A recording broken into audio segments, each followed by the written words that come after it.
તમને અહીંયા પાયથાગોરસની ત્રિપુટી જે છે પૂછી છે, તો આમાં ત્રિપુટી નથી એવો સવાલ છે. તો પહેલાં તો આપણે જે છે કઈ છે એની તપાસ કરીએ. 6 નો વર્ગ 36, 8 નો વર્ગ 64, બંનેનો સરવાળો કરીએ તો 100 થશે, જે 10 ના વર્ગ બરાબર છે.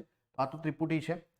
7 નો વર્ગ 49, 24 નો વર્ગ 576 અને આ બેનો સરવાળો કરીએ તો આપણને જે છે કેટલો મળે છે? 9 ને 6 5, વધી પડી 1 એટલે 8, 8 ને 4 12, વધી પડી 1 એટલે કે 625, જે 25 નો વર્ગ છે તો ત્રિપુટી છે. 10 નો વર્ગ 100 થાય છે અને 24 નો વર્ગ જે છે 576, તો આ 676 થાય છે, જે એકચ્યુઅલીમાં જે 26 નો વર્ગ છે. તો આ પણ ત્રિપુટી છે, બરાબર. અહીંયા જુઓ તમે 12 13, 12 નો વર્ગ જે છે 144 થાય છે અને આનો વર્ગ જે છે 169 થાય છે. તો 9 ને 4 કેટલા થશે? અને 13 થશે, 4 અને 6 ને 4 10, વધી પડી 1 એટલે કે આ તો 303 થાય છે, જે 25 ના વર્ગ 625 બરાબર થતું નથી. એટલે આપણો જવાબ જે છે એ ઓપ્શન નંબર ડી આવશે, કેમ કે આ કોઈ ત્રિપુટી છે નહીં. આ જે છે જવાબ ડી આવશે.